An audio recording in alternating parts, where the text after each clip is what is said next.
हर हर महादेव, जय मां जगदम्बे। मैं वैद्य रवि आयुर्वेदा चैनल में आप सब वैद्य भाई मित्रों गेमर डॉक्टरों का स्वागत करता हूं। वैद्य मित्रों, आज मैं आपके लिए लेके आया हूं श्वेत दाग, श्वेत कुष्ठ, जिसको लिकोड्रामा फुलबेरी जिसको कहा जाता है, उसका एक सन्यासी योग जो हम सदियों से दे रहे हैं और मेरे गुरुजी ये भी बनाकर देते थे और अब हम भी इसको बनाकर देते हैं, कोई पैसा नहीं लेते हैं। तो ये जितने वैद्य भाई बंधु हैं ये अपने औषधालय इसको बनाकर दें, कृपया इससे पैसे ना लें। तो ये जिसको भी दे तो उसको खास तौर पे ये ध्यान रखें, इसको नमक खाने से पूरा परहेज कराएं और एक चना, बाकी सब मना। जितना चना खिला सके उतना खिलाएं। एक खाने का योग है, एक लगाने का योग है और एक आगे में ऐसा योग बताऊंगा जो वैद्य भाई बंधुओं के लिए, जिसका नाम है बल्ले बल्ले चक दे फट्टे। शादी के बाद की कमजोरी, जिसको शादी के बाद में लिंग में कोई उत्तेजना ना होना, लिंग में ढीलापन हो, लिंग में पूरा तनाव ना आना हो, मानसिक तनाव रहना हो, जो मतलब स्त्री से डरता हो, उन सब रोगों के लिए, जिनका रक्तचाप निम्न रहता हो, रक्तचाप निम्न रहता है उसी में ये कमजोरियां होती है। और शरीर में सातों धातुओं की कमजोरी की वजह से जो आई हुई विकृति है वो धीरे धीरे ठीक हो जाती है। जो कोई कहता है वे 4 खुराक में 5 खुराक में आपको नामर्द से मर्द बना दूंगा, ये कर दूंगा, नहीं भाई, ये ऐसा कुछ नहीं होता है। ये सब ऐसे लफड़ेबाज है। तो देखो, धीरे धीरे कोई भी चीज है तो अगर घड़ा फूटा है तो वो भी एकदम से खाली नहीं होता है, वो भी बूंद बूंद करके खत्म होता है। तो इसी तरह शरीर में कोई भी प्रकार की विकृति है वो धीरे धीरे ही आती है। एक धातु के बाद दूसरा धातु कमजोर होता है शरीर से। तो ये डॉक्टर वैद्य हकीम लोग हैं, इनके पास जाने से मतलब ये कमी होती है शरीर में, रोग नहीं होता। रोग तो इनके पास जाने से रोग बना देते हैं। रोगी तो वो होता है जो 24 घंटे खाट पे पड़ा रहता है, बल्कि ये हमारे शरीर में कमी आ जाती है। और ये धीरे धीरे ये धातुओं की वजह से, और जो जड़ी बूटियों के जो अच्छे जानकार है, जो जड़ी बूटियों के माध्यम से ही शरीर में जो धातु की परिपूर्ण पुष्टता कर देते हैं। अगर जो रस वैद्य है वो डायरेक्ट जो रस भस्मी जो होती है उनको खिलाकर वो परिपूर्ण पुष्ट कर देते हैं। तो चलते हैं नुस्खे की ओर। लेकिन फिर भी वही 2 बात, जो अनाड़ी वैद्य है और जो नासमझ है, जिनको ये जड़ी बूटियों के बारे में, रस विज्ञान का जिनको पता नहीं है, जो रस भस्मों के बारे में नहीं पता है, वो कृपया इन चीज़ों में हाथ ना डालें। और कोई भी इस तरह की वीडियो देखकर या कोई इस तरह की एड देखकर एकदम से उत्तेजित होकर कोई भी दवाई ना ले, अन्यथा आपको नुकसान उठाना पड़ सकता है। कोई भी दवाई लेने से पहले किसी अच्छे वैद्य, किसी अच्छे डॉक्टर, किसी हकीम से जरूर परामर्श ले। बिना परामर्श के अगर कोई भी दवाई खाओगे तो आपको नुकसान उठाना पड़ सकता है। चलते हैं नुस्खे की ओर।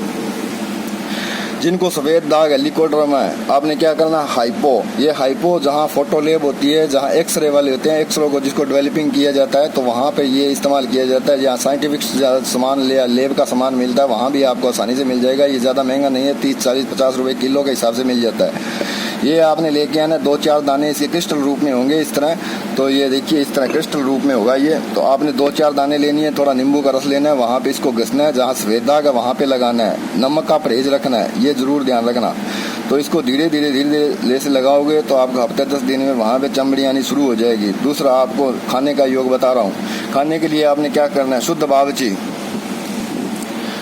बावची 100 ग्राम, पवाड़ के बीज 100 ग्राम, कसौंदी 100 ग्राम और मूली के बीज 50 ग्राम, ये आपने बिल्कुल बारीक पीस लेने हैं। और इनको इन्हीं के कवाथ में, यानी कि ये डबल मात्रा में लेने हैं। यानी 200 ग्राम आपने बावची लेनी है और 200 ग्राम पनवाड़ के बीज, 200 ग्राम कसौंदी और 100 ग्राम मूली के बीज।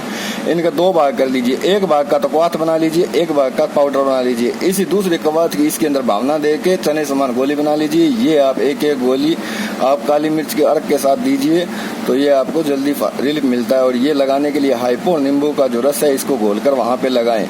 तो ये आपके जो फुलबेरी है, लिकोड्रामा है, वो दाग धीरे धीरे समाप्त होना शुरू हो जाते हैं। दूसरा, जिनको आंखों में तिमर रोग है, फुल्ला है, पानी बहता है, आंखों में खुजली आती है, किसी प्रकार प्रवाल हो जाता है, जो दिखाई नहीं देता, आंखों में कुछ न कुछ लगता रहता है, आंखों से पानी बहता है, गोबे आते रहते हैं, उनके लिए बहुत सर्वोत्तम योग है। आपने क्या करना है, जस्ता लेके आना है, कढ़ाई में डालना है, बथुए का रस लेना है, बथुए का रस उसमें एक एक बूंद बूंद करके डालना है और चम्मच से उसको घोरते रहना है। जब पूरी तरह सफेद हो जाए, 20 ग्राम जस्ते का फूल बन जाए, 20 ग्राम आपने लेना है, 20 ग्राम फटकड़ी और 10 ग्राम आपने सुहागे का फुल्ला, और सॉरी कच्चा सुहागा, फुल्ला नहीं लेना, सुहागा कच्चा ही लेना है, फटकड़ी का फुल्ला लेना है और जस्ते का फूल बथुए के रस में बनाया हुआ सफेद हो। इन तीनों को आपने क्या करना है, 100 ml गुलाब का अर्क लेना है। गुलाब का अर्क में आपने शीशी के अंदर डालना है और ये तीनों चीजों उसके अंदर मिला के अच्छी तरह हिला के 4 घंटे तेज धूप में रख देना। 4 घंटे धूप के बाद इसको आपने फ्रिज में रख देना है ठंडी जगह। रात को सोते वक्त एक एक सलाई एक एक बूंद आंखों में डालिए तो किसी प्रकार की आंखों में आई हुई विकृति, काला पीला जो भी मोतिया है,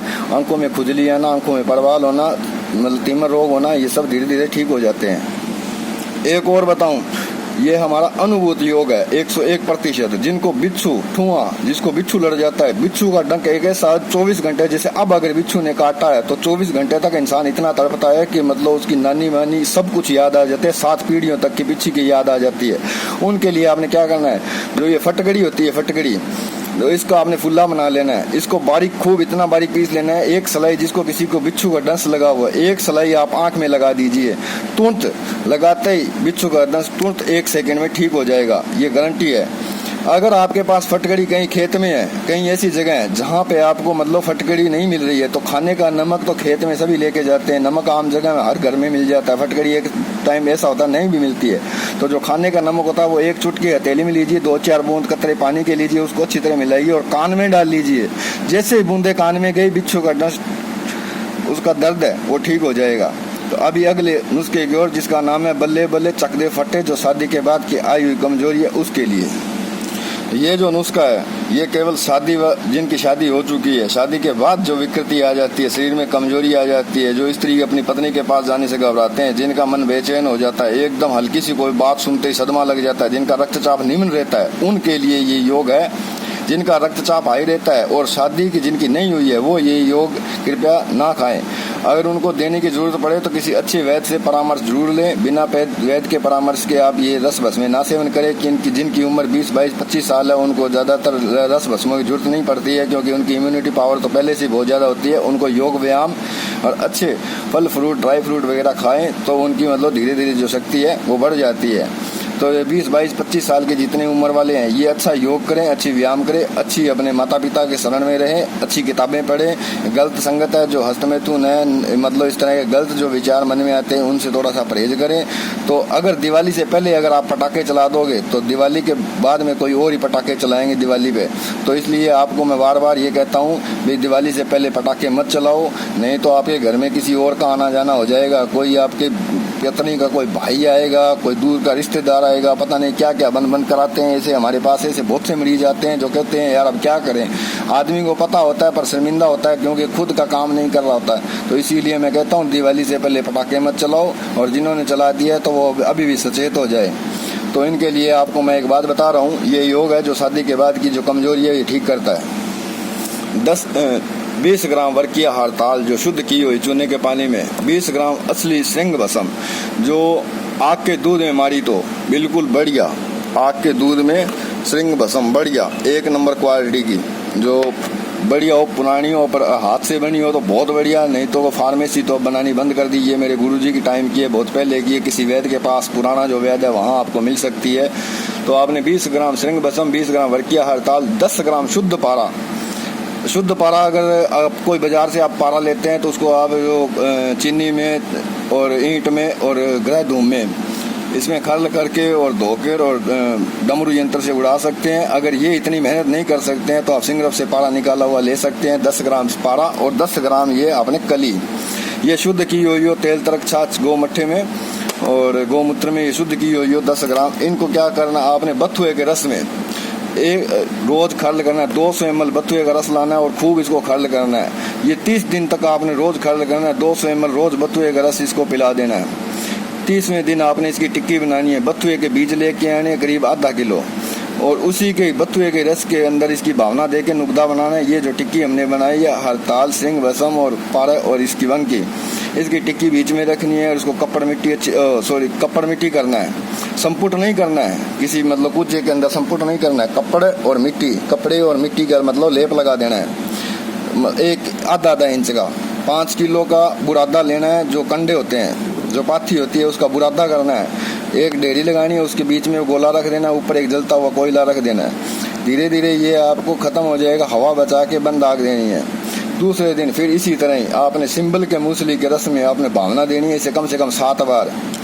जब ये पूरा फुला हुआ सफेद आपको मिलेगी पूरी, तो आपने क्या करना है, इसको सिंबल के रस की ही भावना देनी है। इसके बाद में अब क्या करना है, जितना इसका वजन हो उतना ही आपने रेगमा ही और जायफल, जावित्री, सलाजीत, जुंद बदस्तर, रूमी मस्तंगी, शुद्ध कुचिल्ला, ये बिल्कुल इसी के बराबर जितनी भस्म है उतनी इसके बराबर ये हमने लेनी है।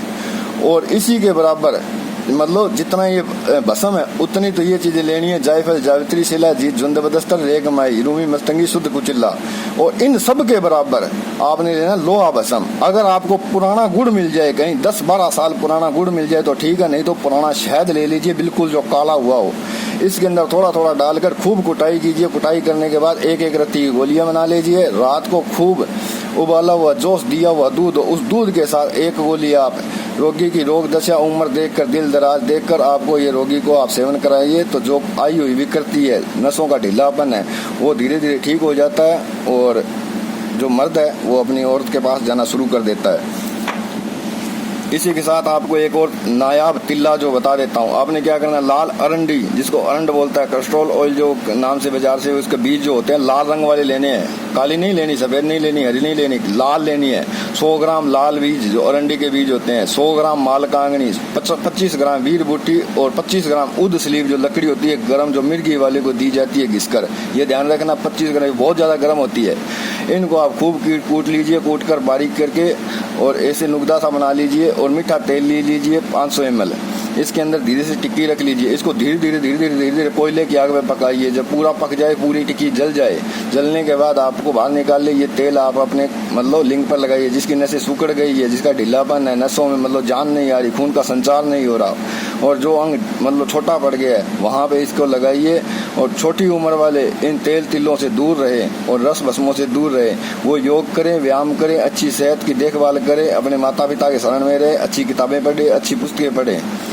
तब तक मिलते हैं अगली वीडियो में, बने रहिए मेरे साथ। हर हर महादेव, जय मां जगदम्बे।